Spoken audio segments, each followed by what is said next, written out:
ആദ്യം പറയാം, what if season 3യുടെ spoilers ഒന്നും ഈ വീഡിയോയിലില്ല. സീരീസ് മൊത്തം തീർന്നതിന് ശേഷം ക്രെഡിറ്റ്സിൽ കുറച്ച് മൾട്ടിവേഴ്സൽ വേരിയൻസിനെ കാണിച്ചിട്ടുണ്ടായിരുന്നു. ഇങ്ങനെ യൂണിവേഴ്സുകളും ക്യാരക്ടേഴ്സും ഉണ്ടാകാം എന്നൊരു പോസിബിലിറ്റി പോലെ. പക്ഷേ ശരിക്കും പറഞ്ഞാൽ വാട്ട് ഇഫിൽ വന്നിട്ടുണ്ടായിരുന്ന ആക്ച്വൽ എപ്പിസോഡ്സിനെക്കാളും ഫാർ ഫാർ ബെറ്റർ കോൺസെപ്റ്റ്സ് ആണ് ഇതിൽ മിക്കതും. Weapon X Thanos, samurai ghost rider, blade moon knight ആകുന്നു, 6 കൈയുള്ള സ്പൈഡർമാൻ, അങ്ങനെ കോമിക്സിൽ നിന്നുള്ളതും അല്ലാത്തതായിട്ടുള്ള കുറെ കിടിലൻ ക്യാരക്ടേഴ്സിനെ ഈ മോണ്ടാഷിൽ കാണിച്ചു പോയിട്ടുണ്ട്. അപ്പോൾ വാട്ടിഫിൽ ഇവരെയൊന്നും കിട്ടിയില്ലെങ്കിലും സീക്രട്ട് വാർസ് ഒരു ബിഗ് മൾട്ടിവേഴ്സൽ ഇവന്റ് ആയതുകൊണ്ട് തന്നെ ഇതിൽ പല ക്യാരക്ടേഴ്സും നമുക്ക് ലൈവ് ആക്ഷനിൽ തന്നെ കിട്ടാൻ സാധ്യതയുണ്ട്. സോ അതുകൊണ്ട് തന്നെ ഇതിന്റെ ഒരു ഡീറ്റെയിൽ ബ്രേക്ക് ഡൗൺ ചെയ്യാമെന്ന് കരുതി. So welcome to Comic Mantra. ഞാൻ ശ്രീനന്ദൻ, ചെങ്ങന്നൂർ.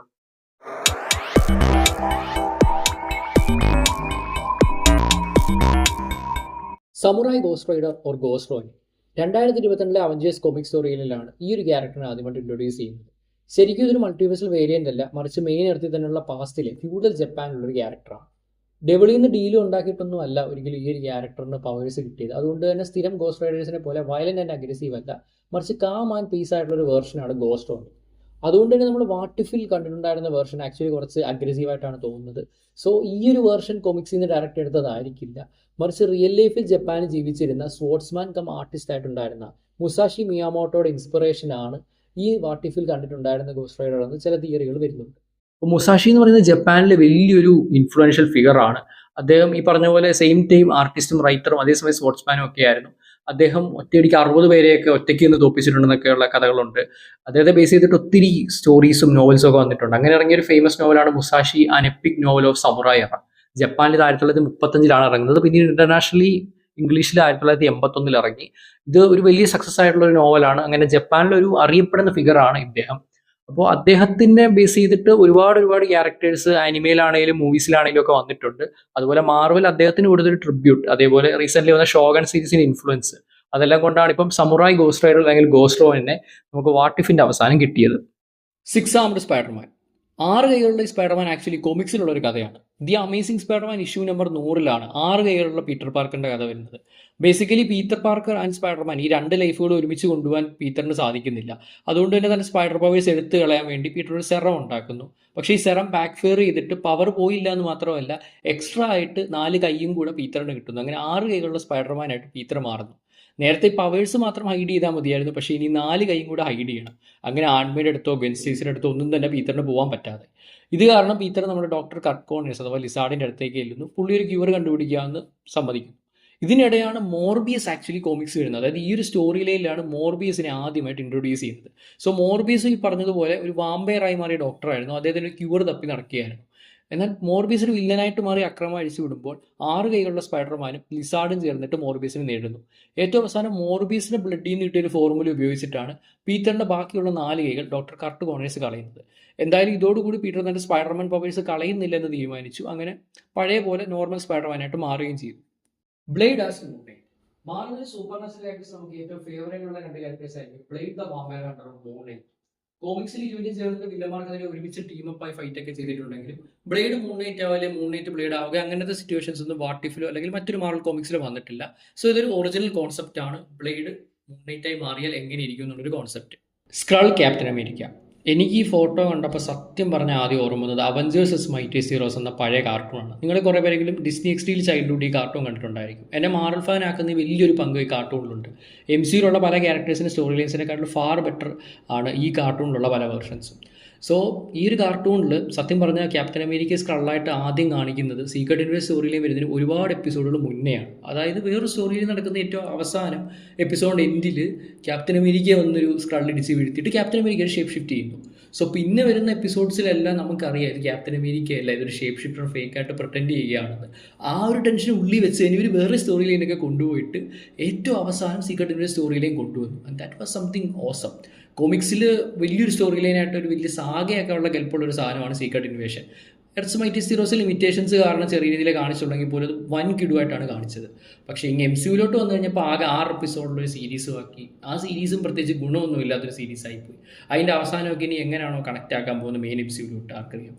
എന്തായാലും വലിയൊരു പൊട്ടൻഷ്യലുള്ള സാധനം ഒറ്റയടിക്ക് നശിപ്പിച്ചു എന്ന് തന്നെയായിരുന്നു സീക്രട്ട് ഇൻവേഷന് സംഭവിച്ചത്.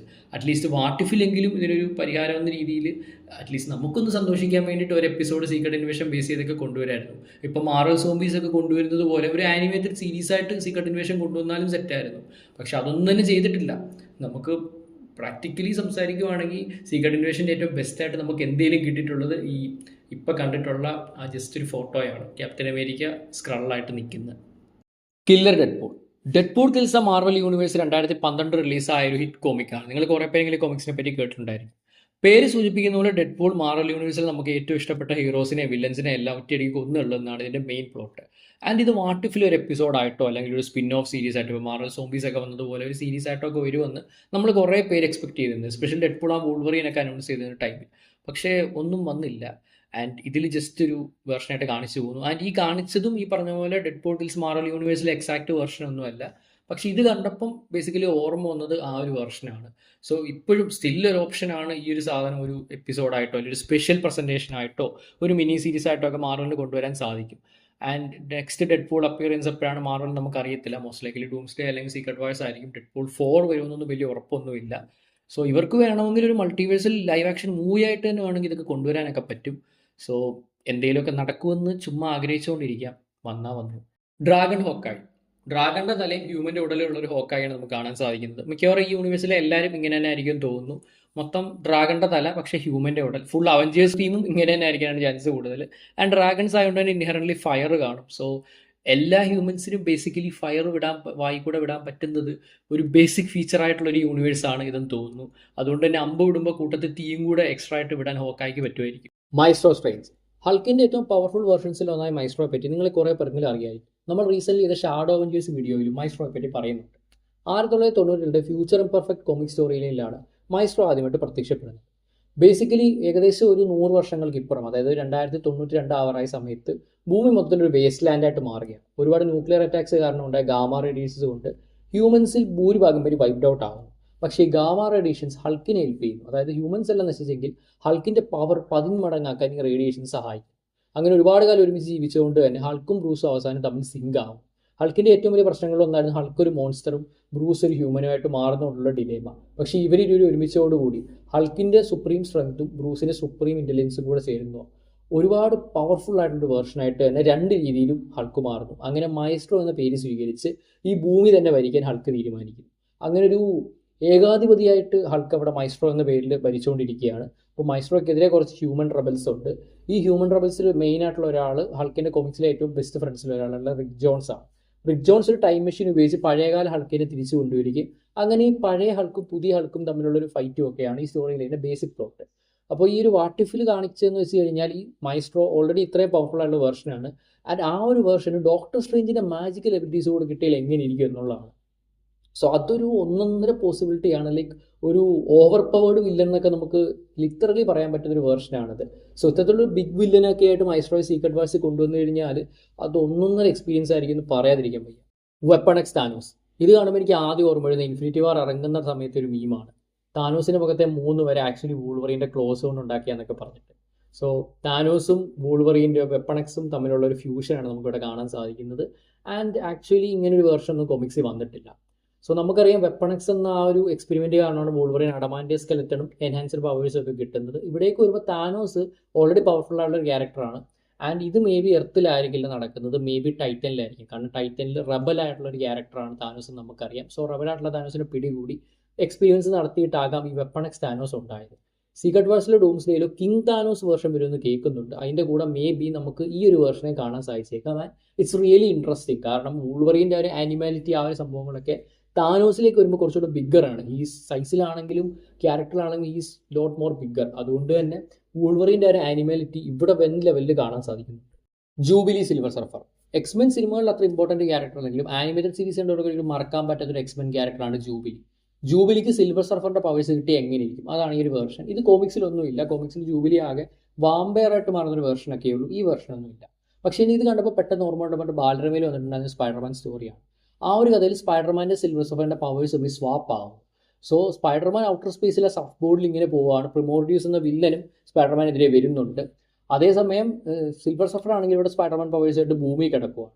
അതൊരു ഇൻട്രസ്റ്റിംഗ് സ്റ്റോറി ആയിരുന്നു. മാത്രമല്ല ആ ഒരു ടൈമിൽ ഫാന്റാസ്റ്റിക് ഫോർ സിനിമയിൽ നമ്മൾ കണ്ട സിൽവർ സർഫറിനെ ബാലരമേ സ്പൈഡർമാൻ്റെ കൂടെ കാണുന്ന വലിയൊരു എക്സൈറ്റ്മെൻ്റ് ആയിരുന്നു. എനിക്കിത് പെട്ടെന്ന് കണ്ടപ്പം ആ ഒരു കഥയാണ് ഓർമ്മ വന്നത്. വാട്ട് ഇഫിൻ്റെ ഒരു interactive VR game last year ഇറങ്ങി നിങ്ങൾ കുറേ പേരെങ്കിലും അറിഞ്ഞിട്ടുണ്ടായിരിക്കും. അതിലെ 2 ക്യാരക്ടേഴ്സിനെ ഡയറക്റ്റ് 2 വേരിയൻസിനെ എടുത്ത് ഇവിടെ കൊണ്ടുവന്നിട്ടുണ്ട്.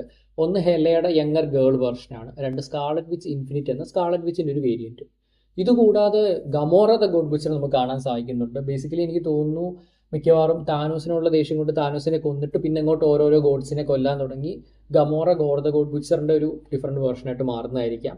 ഇതുകൂടാതെ ലോക്കിയുടെ ഒരു വെസ്റ്റേൺ വേർഷൻ നമുക്ക് കിട്ടുന്നുണ്ട്. അതേപോലെ സ്കാർലറ്റ് വിച്ചിൻ്റെ ഒരു ഡക്ക് വേർഷൻ കിട്ടുന്നുണ്ട്.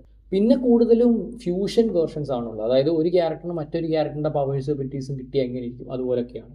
റിറി വില്യംസ് പണിഷർ ആയാലും എങ്ങനെ ഇരിക്കും, വാസ്പിന് മിസ് മാർവലിൻ്റെ പവേഴ്സ് കിട്ടിയ എങ്ങനെ ഇരിക്കും, അതേപോലെ സ്റ്റാർ ലോഡിന് 10 റിങ്സ് കിട്ടിയ എങ്ങനെ ഇരിക്കും, ഇങ്ങനെയൊക്കെയുള്ളതാണ് കൂടുതലും വന്നിട്ടുള്ളത്. പിന്നെ നമുക്ക് റാൻഡംലി എറ്റേണൽസിൽ സെർസിയുടെ ഒരു ഡിഫറെൻറ്റ് വേർഷനും കാണിക്കുന്നുണ്ട്. അപ്പോൾ എല്ലാവർക്കും ഓൾറെഡി മനസ്സിലായിട്ടുണ്ടാവുമല്ലോ ഇപ്പോൾ ഈ പറഞ്ഞ ക്യാരക്ടേഴ്സൊക്കെ എത്രമാത്രം ഇൻട്രസ്റ്റിംഗ് ആണ്, നമുക്ക് എന്താണ് വാട്ട് ഇഫിൽ ആക്ച്വലി ഈ സീസണിൽ കിട്ടിയത്.